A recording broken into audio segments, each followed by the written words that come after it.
നാമത്തിന് മഹത്വം ഉണ്ടാകട്ടെ. വേദിയിലായിരുന്ന സ്നേഹവും ബഹുമാനമുള്ള അച്ഛൻ, സ്ത്രീജന സംഘടന ഭാരവാഹികളെ, സഭാ കമ്മിറ്റി അംഗം, ഗായക സംഘം, പ്രിയപ്പെട്ട സഭയിൽ നിങ്ങൾക്ക് എല്ലാവർക്കും വീണ്ടും വരുന്നവരായ യേശുക്രിസ്തുവിന്റെ നാമത്തിലുള്ള എന്റെ സ്നേഹവന്ദനം ഞാൻ അറിയിക്കുന്നു. ഈ വർഷത്തെ കുടുംബവാര സമാപന ആരാധനയിൽ എന്നെ ക്ഷണിച്ച അച്ഛനോടും സ്ത്രീജന സംഘടന ഭാരവാഹികളോടുമുള്ള എന്റെ നന്ദി ഞാൻ അറിയിക്കുന്നു.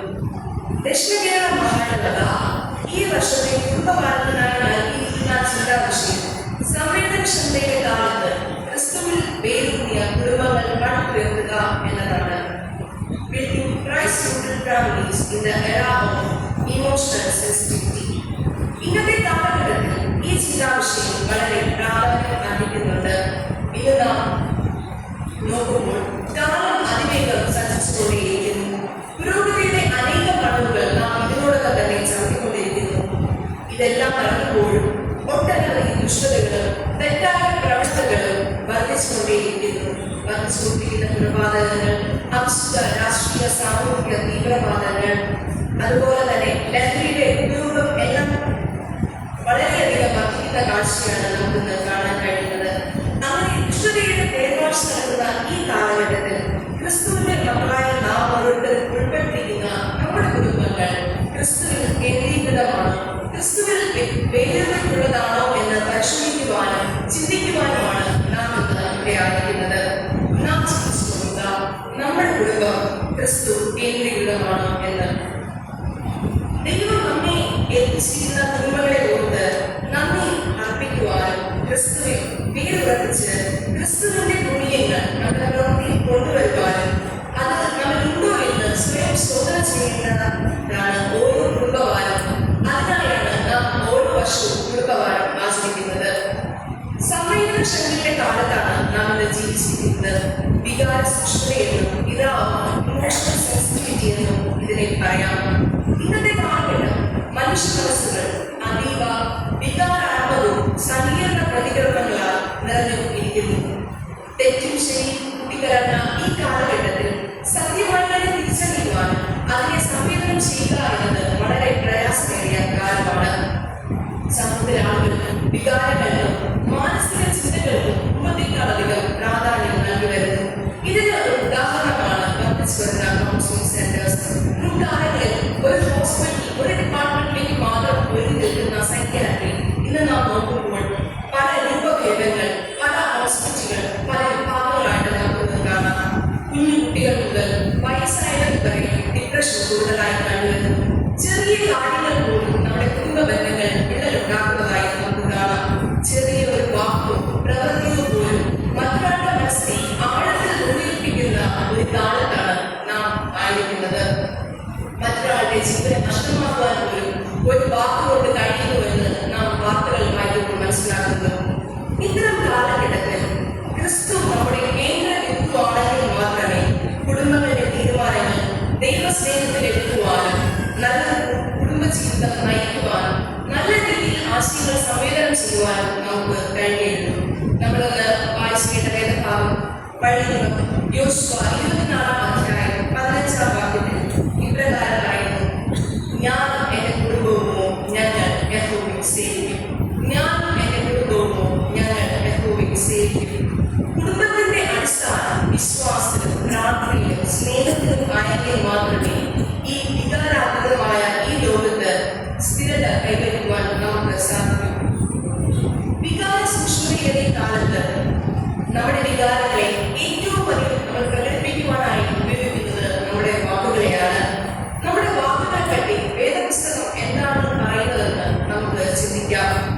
സദൃശവാക്യങ്ങളുടെ പുസ്തകം 18-ാം അധ്യായം 20-ാം വാക്യം: മരണവും ജീവനും നാവിന്റെ അധികാരത്തിൽ ഇരിക്കുന്നു. മരണവും ജീവനും നാവിന്റെ അധികാരത്തിൽ ഇരിക്കുന്നു. നമ്മുടെ വാക്കുകൾക്ക് ജീവൻ പകരാൻ കഴിയും. മരണത്തിലേക്ക് ഒരു വ്യക്തിയെ തള്ളിയിടാൻ കഴിയും. എഫെസ്യർ 4:24 കേൾക്കുന്നവർക്ക് കൃപ ലഭിക്കേണ്ടതിന് ആവശ്യപോലെ ആത്മീയ വർദ്ധനവിനായി നല്ല വാക്കല്ലാതെ ആവാദവും നിങ്ങളുടെ വായിൽ നിന്ന് പുറപ്പെടരുത്.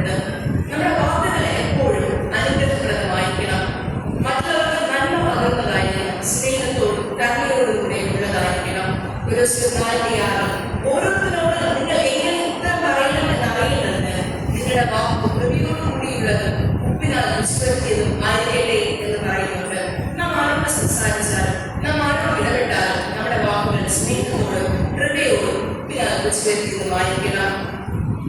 സംവേദനശക്തിയെ കുറിച്ച് പറഞ്ഞതുകൊണ്ട് മാത്രമാണ് വാക്കിനെ കുറിച്ച് സൂചിപ്പിച്ചു വരുന്നേയുള്ളൂ. ഇമോഷണലി നമ്മുടെ വാക്കുകൾക്ക് ഒരാളെ തകർക്കുവാനും ഒരാളെ പണിയുവാനും കഴിയും.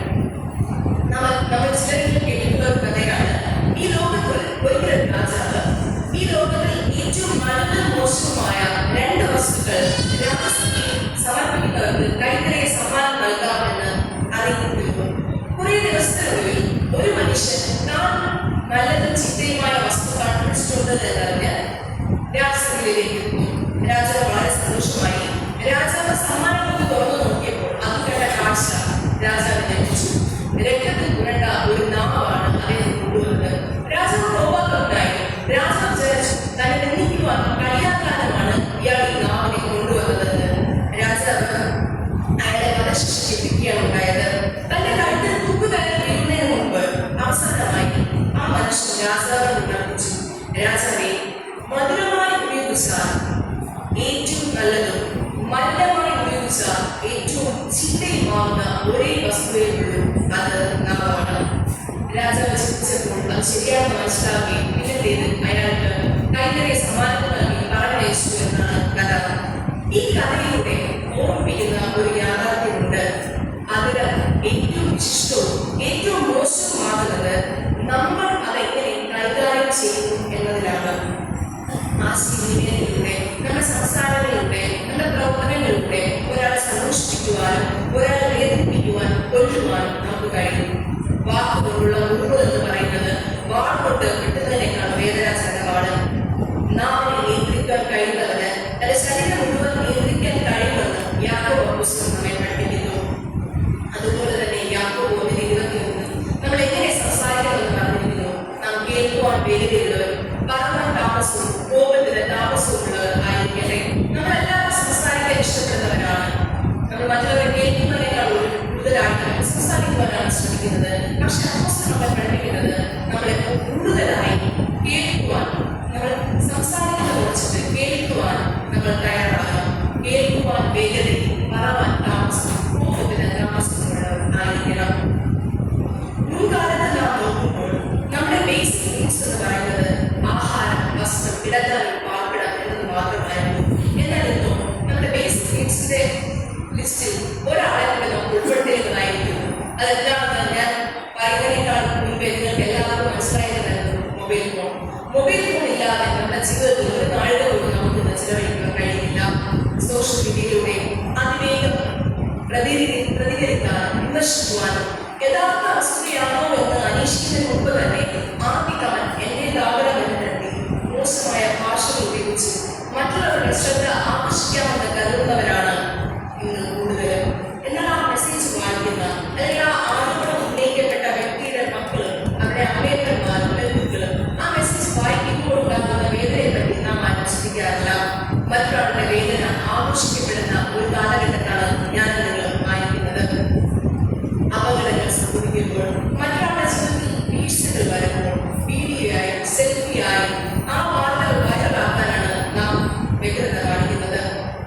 ഈ കാലഘട്ടത്തിൽ ക്രിസ്തു കേന്ദ്രീകൃതമായ കുടുംബങ്ങൾക്ക് ഒരു പ്രത്യേക ദൗത്യം ദൈവം നൽകിയിട്ടുണ്ട്. വിശ്വാസത്തിലും പ്രാർത്ഥനയിലും സ്നേഹത്തിലും വേദനയാകണം ഓരോ കുടുംബ ജീവിതവും നയിക്കേണ്ടത്. ക്രിസ്തു കേന്ദ്രീകൃതമായിരിക്കുന്ന ജീവിതത്തെക്കുറിച്ച് 3 ചിന്തകൾ പെട്ടെന്ന് നിങ്ങളുമായി പങ്കുവയ്ക്കാമെന്ന് ഞാൻ ആഗ്രഹിക്കുന്നു. ഒന്നാമതായി, വിശ്വാസത്തിൽ വേദനയ കുടുംബം. വിശ്വാസത്തിൽ വേദനയ കുടുംബം. വിശ്വാസം എന്ത് എന്ന് ചോദിച്ചാൽ നമ്മുടെ മനസ്സിലേക്ക് ആദ്യം ഓടിയെത്തുന്ന വാക്യമാണ് വിശ്വാസം എന്നതും ആശിക്കുന്നത് ഉറപ്പും കാണാത്ത കാര്യങ്ങളുടെ നിശ്ചയമാകുന്നു. നമ്മുടെ കുടുംബജീവിതത്തിലായാലും വ്യക്തിപരമായ ജീവിതത്തിലായാലും പ്രാർത്ഥനയിലൂടെ നേടിയെടുക്കുന്ന വിശ്വാസത്തിന് അല്ലെങ്കിൽ പ്രാർത്ഥനയിലൂടെ നമ്മൾ നേടിയെടുക്കുന്ന നന്മകൾക്ക് ഒരു പരിധി വരെ നമ്മുടെ വിശ്വാസത്തിനെ ബന്ധിപ്പിക്കുന്നുണ്ട്. കുടുംബജീവിതത്തിൽ പ്രതിസന്ധികൾ സാധാരണമാണ്. നമ്മുടെ പ്രശ്നങ്ങളും ദുഃഖങ്ങളും എല്ലാം നിറഞ്ഞത് തന്നെയാണ് നമ്മുടെ കുടുംബജീവിതം എന്ന് പറയുന്നത്. ഈ കുടുംബജീവിതത്തിൽ പ്രതിസന്ധികൾ ഉണ്ടാകുന്ന നേരത്ത് നാം ദൈവത്തെ വിശ്വാസത്തോടുകൂടി അന്വേഷിക്കാറുണ്ട്. എന്നാൽ നാം ആഗ്രഹിച്ച ഒരു കാര്യം ലഭ്യമാകാതെ വരുന്നു. നമ്മുടെ വിശ്വാസത്തിൽ പലപ്പോഴും കുറവ് വരുന്നു. നാം ദൈവത്തോട് കൊടുക്കാറുണ്ട്, ഞാൻ ഇത്രയും വിശ്വാസത്തോട് പ്രാർത്ഥിച്ചു, എന്റെ ദൈവം എനിക്കത് നൽകിയില്ല എന്ന് ദൈവത്തോട് നാം ചോദിക്കുന്ന പിടികൊടുക്കുന്ന ഓർക്കണം, നാം അവിശ്വസ്തനായി തീർന്നാൽ ദൈവം വിശ്വസ്തനായി കാക്കുന്നു. അവൻ വാക്ക് പറഞ്ഞിട്ടുണ്ടെങ്കിൽ അവൻ അത് ചെയ്യുക തന്നെ ചെയ്യും. ചിലപ്പോൾ ചില കാലതാമസം ഉണ്ടായെന്ന് വരാം. എന്നാൽ നാം ആഗ്രഹിച്ച് നിലച്ചതിന് അപ്പുറമായ നന്മ ദൈവം നമ്മുടെ ജീവിതത്തിൽ നൽകുക തന്നെ ചെയ്യും. പരസ്പര വിശ്വാസം നമ്മുടെ കുടുംബ ജീവിതത്തിൽ ഏറ്റവും അത്യാവശ്യമായ ഘടകമാണ്. പ്രധാനമായും രണ്ട് വിശ്വാസത്തെ പറ്റി നമുക്ക് ചിന്തിക്കുവാൻ കഴിയും. ദൈവത്തോടുള്ള വിശ്വാസം, മനുഷ്യർ തമ്മിലുള്ള വിശ്വാസം. മനുഷ്യരുടെ വിശ്വാസത്തിൽ ഭാര്യയും ഭർത്താവിനോടുള്ള സ്നേഹവും, അമ്മയപ്പന്മാരും മക്കളോടുള്ള സ്നേഹവും, സഹോദരങ്ങൾ തമ്മിലുള്ള സ്നേഹവും വിശ്വാസവും എല്ലാം ഉൾപ്പെട്ടിരിക്കുന്നു. പരസ്പര വിശ്വാസം ഇല്ലാതെയാകുമ്പോൾ കുടുംബജീവിതം നാശത്തിന്റെ വക്കിലേക്ക് നീങ്ങുന്നതായി കാണാം.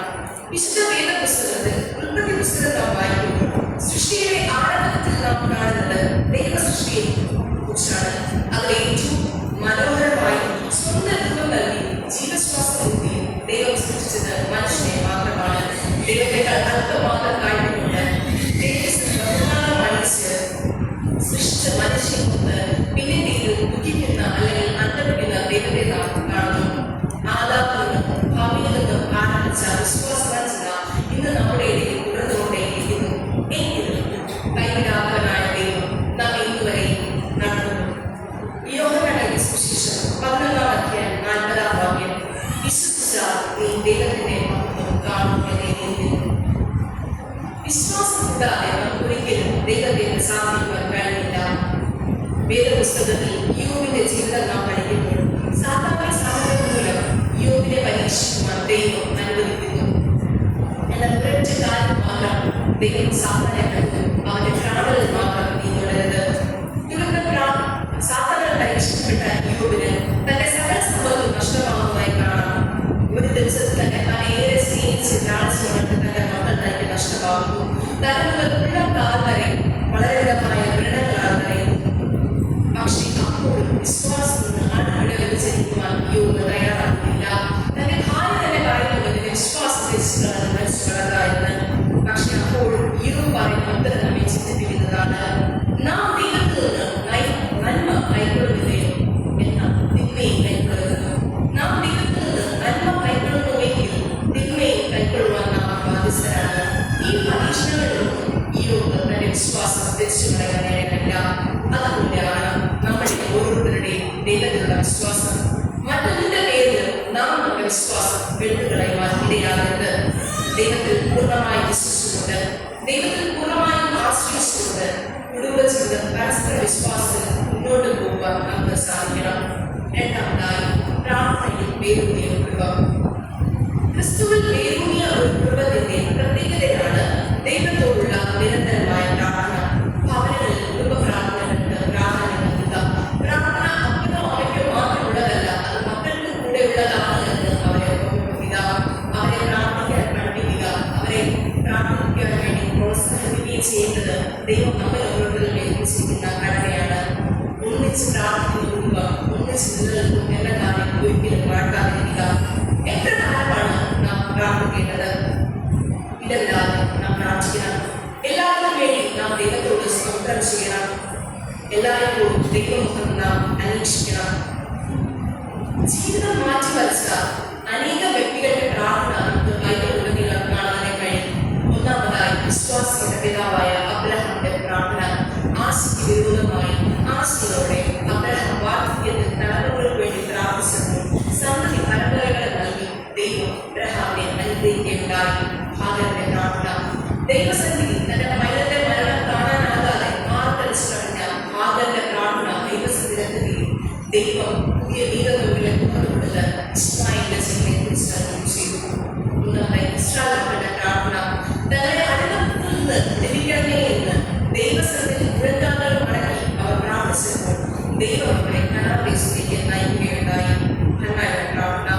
ദൈവസന്നിധിയിൽ എന്ത് ചെയ്യണമെന്നറിയാതെ, എങ്ങനെ പ്രാർത്ഥിക്കണമെന്ന് അറിയാതെ അവൾ തന്റെ ഹൃദയത്തെയും വിഷമങ്ങളെയും ദൈവസന്നിധിയിൽ പങ്കുവെക്കുമ്പോൾ ദൈവം ഹന്നയ്ക്ക് ശമൂവേൽ ബാലനെ ദാനമായി നൽകി. ദാവീദിന്റെ പ്രാർത്ഥന.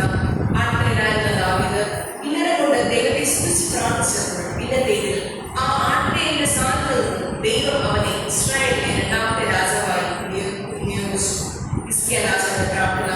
മരണവേദനയോടെ ഹിസ്കിയ രാജാവ് തന്റെ പ്രാണന്റെ വേലയിൽ ദൈവത്തോട് യാചിച്ചപ്പോൾ തന്റെ ആയുസ്സിനോട് 15 സംവത്സരം കൂട്ടിക്കൊണ്ട് ദൈവം ഹിസ്കിയാവിന്റെ പ്രാർത്ഥന കേൾക്കുന്നതായി കാണാം. ഇതുപോലെ നമ്മൾ പറയുകയാണെങ്കിൽ അനേകം വ്യക്തികളുടെ പ്രാർത്ഥനാ ജീവിതം നമുക്ക് ബൈബിളിൽ കാണാവുന്നതാണ്.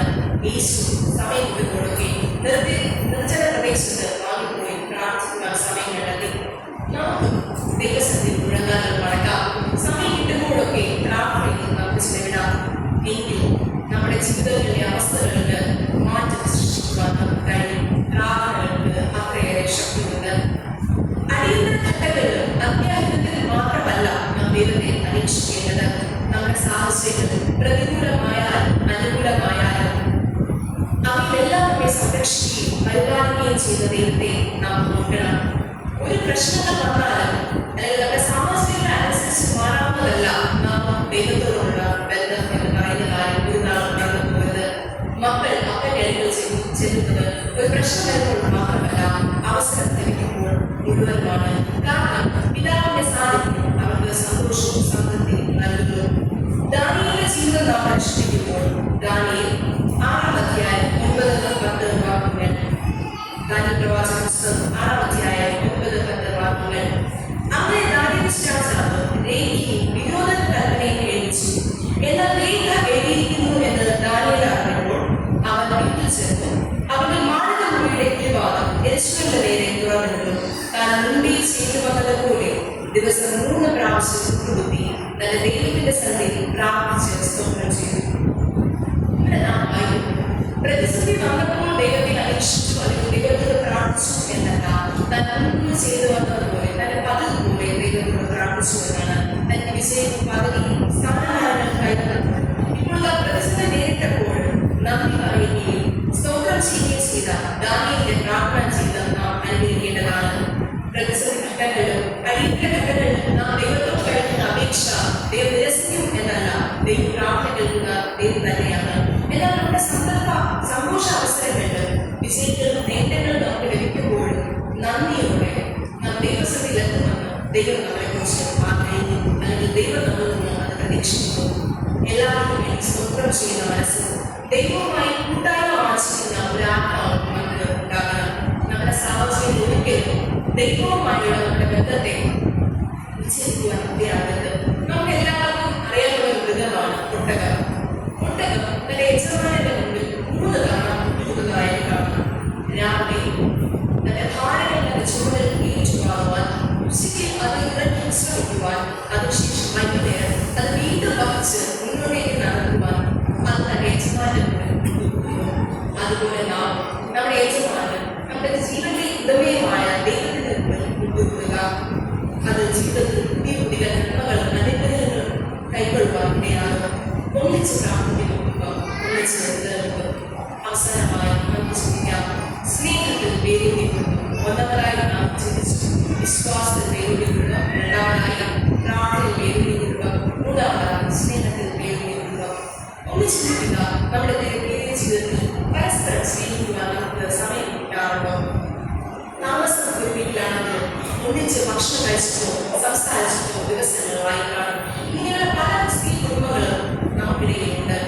മാതാപിതാക്കൾക്ക് മക്കളോടൊന്നിച്ച് സമയം ചെലവിടാൻ കഴിയാത്ത അല്ലെങ്കിൽ സ്നേഹം പങ്കുവയ്ക്കാൻ കഴിയാത്ത അവസ്ഥ. കുഞ്ഞു ഭാഷയുടെ കവിതയിൽ വരികൾ ഇപ്രകാരമാണ്: എനിക്ക് ഒരു ലോകം, നിനക്ക് ഒരു ലോകം, നമുക്ക് ഇല്ല ഒരു ലോകം. അച്ഛൻ വേറൊരു ലോകത്തായിരിക്കും, അമ്മ വേറൊരു ലോകത്തായിരിക്കും, മക്കൾ വേറൊരു ലോകത്തായിരിക്കും. 3 പേരും ഒന്നിച്ചൊരു ലോകം ഇന്ന് പല കോണുകളിലും കാണുവാൻ കഴിയുന്നില്ല. എപ്രകാരമാണ് നമ്മുടെ കുടുംബം? ഇമ്പമുള്ളതാണ് നമ്മുടെ കുടുംബം. കുടുംബം എന്ന് പറയുന്നത് സ്നേഹം കൊണ്ട് നിർമ്മിച്ച ചെറിയ ലോകമാണ്. പരസ്പരം സ്നേഹിച്ചുകൊണ്ട് ആ ലോകത്തെ സുന്ദരമാക്കാനാണ് നാം ശ്രമിക്കേണ്ടത്. ഇന്ന് നമ്മുടെ ചുറ്റും ഡിവോഴ്സുകളുടെ എണ്ണം പല മടങ്ങ് വർദ്ധിച്ചിരിക്കുന്നതായി നാം കാണാം. ഈ തകർന്ന ദാമ്പത്യ ബന്ധങ്ങളുടെ കാരണം നാം അന്വേഷിച്ചു പോകുമ്പോൾ അത് പെട്ടെന്നുണ്ടായ ചട്ടങ്ങളിലും വാശികളെയും ദേശീയതയും പുറത്താണ് ഓരോ ഡിവോഴ്സിലും അതിന് പല കാര്യങ്ങളും നമുക്ക് മനസ്സിലാക്കാനായി കഴിയാം. കുടുംബ പ്രശ്നങ്ങൾ അമിത വേഗത്തിൽ നാം കൈക്കൊള്ളുന്ന തീരുമാനങ്ങൾ പലപ്പോഴും വലിയ വേദനയിലേക്കും നിരാശയിലേക്കുമാണ് നമ്മെ കൊണ്ട് എത്തിക്കുന്നത്. ജീവിത പങ്കാളി വികോപത്തിൽ പൊട്ടിത്തെറിക്കുമ്പോൾ മൗനം പാലിക്കുന്ന പക്ഷം പ്രശ്നങ്ങൾക്ക് പകുതി പരിഹാരമായി. നാം പൊതുവെ കേട്ടുള്ള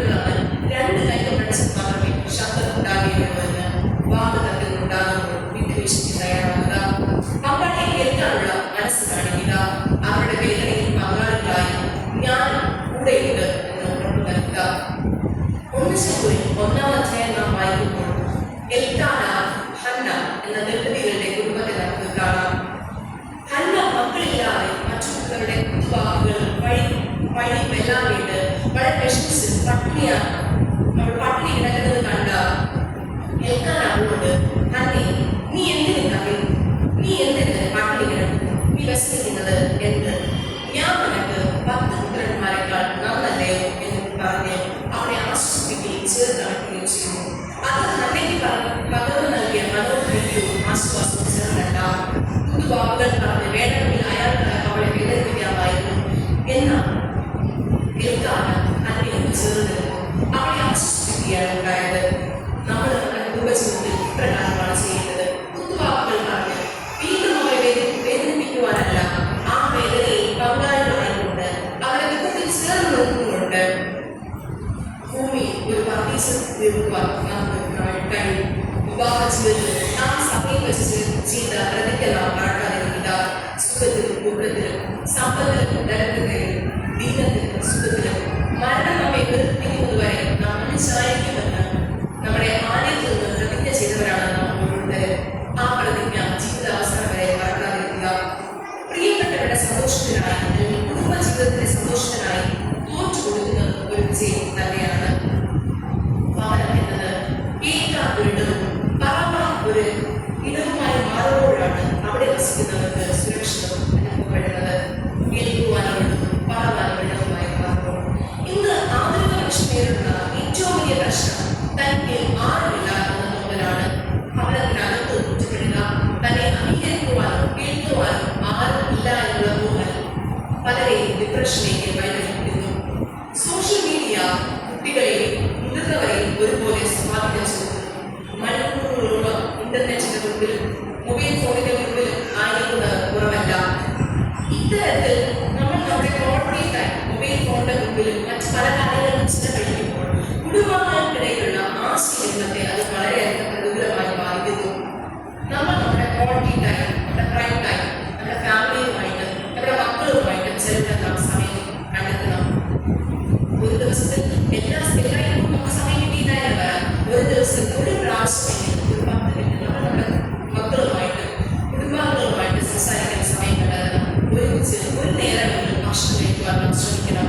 കുടുംബം നന്നായാൽ എല്ലാം നന്നായി. കുടുംബാംഗങ്ങൾ നൽകി തമ്മിലുള്ള പരസ്പര സ്നേഹം, ആശയവിനിമയം, കരുതലുമാണ് കുടുംബജീവിതത്തെ മനോഹരമാകുന്നത്. അതുപോലെ തന്നെ കുടുംബം സൗഹൃദത്തിന്റെ വേദി കൂടിയാണ്. ഭാര്യയ്ക്ക് എല്ലാ കാര്യവും ഭർത്താവിനോട് കുടുംബത്തിന് കഴിയണം. അതുപോലെയാണ് ഭർത്താവിന് ഭാര്യയുണ്ട്. മക്കൾക്ക് മക്കളുടെ സ്വാതന്ത്ര്യം നമുക്ക് അവർക്ക് പ്രാർത്ഥിക്കണം. എന്ത് കാര്യങ്ങളും മറ്റുള്ള ഫ്രണ്ട്സിനോട് ഷെയർ ചെയ്യുന്നുണ്ട്. അവർക്ക് എന്ത് പ്രശ്നങ്ങളുണ്ടായാലും വേദന ഉണ്ടായാലും അപ്പനമ്മമാരോട് പറയുവാനുള്ള ഒരു സൗഹൃദം നമ്മൾ മക്കളുമായി സ്ഥാപിക്കണം. പങ്കാളിക്ക് ക്ഷമയോടെ കേൾക്കുവാൻ തയ്യാറാകണം. അവരുടെ വേദനയിൽ പങ്കുകൊള്ളണം. വാക്കിലും നമ്മുടെ ചിന്തയിലും നമ്മുടെ പ്രവൃത്തിയിലും നിങ്ങൾ എനിക്ക് പ്രിയപ്പെട്ടവരാണ് എന്ന 3 വാക്കുകളുടെ മഹത്വം പ്രതിഫലിക്കാൻ കുടുംബാംഗങ്ങൾക്ക് കഴിയണം. പുരുഷനും സ്ത്രീയും മാത്രം ഉൾപ്പെട്ട കുടുംബം ചിലപ്പോൾ തകർന്നു പോയിരിക്കാം. എന്നാൽ പുരുഷൻ ക്രിസ്തു സ്ത്രീയും ഉൾപ്പെട്ട ജീവിതം ഒരിക്കലും പരാജയപ്പെടുകയില്ല. അതിനെ പരാജയപ്പെടുത്താൻ ദൈവം അനുവദിക്കുകയില്ല. കുടുംബജീവിതത്തിൽ ക്രിസ്തുവിന് പ്രഥമ സ്ഥാനം നൽകണം. ഇങ്ങനെ ദൈവവിശ്വാസത്തിനും പ്രാർത്ഥനയും സ്നേഹത്തിനും വേദനയെക്കൊണ്ട് ഭൂമിയിലെ സ്വർഗമാവുന്ന കുടുംബജീവിതം നയിക്കുവാൻ ദൈവം തന്റെ പരിശുദ്ധാത്മാവിനാൽ നമ്മേവരെയും സഹായിക്കുവാനാകട്ടെ. ആമേൻ. കണ്ണുകളടയ്ക്കാം. സ്നേഹമാനായ അല്പസമയം ഞങ്ങൾ അവരുടെ വചനങ്ങൾ ധ്യാനിച്ചു വന്നാവേ. അപ്പോൾ അത് ഞങ്ങൾക്ക് ധാരാളമായി തന്നിരിക്കുന്ന കുടുംബത്തിനായി നന്ദി പറയുന്നു. കർത്താവേ, പരസ്പര സ്നേഹത്തിലും വിശ്വാസത്തിലും ദൈവത്തിലുള്ള പ്രാർത്ഥനയിലും നോക്കി നല്ലൊരു കുടുംബജീവിതം നയിക്കുവാൻ ഞങ്ങളെ സഹായിക്കണമേ. കേൾപ്പിച്ച വചനങ്ങൾക്കായി നന്ദി പറയുന്ന കർത്താവേ, വചനം കേട്ട് അത് കളയുന്നവരായിട്ടുള്ള കർത്താവേ, ഞങ്ങളുടെ ജീവിതത്തിൽ അത് പ്രതിഫലിക്കുവാൻ ഞങ്ങളെ സഹായിക്കണമെന്ന് പ്രാർത്ഥിക്കുന്നു. ശീർഷ സമയത്ത് സാന്നിധ്യം പ്രവർത്തിയാൽ നന്ദി.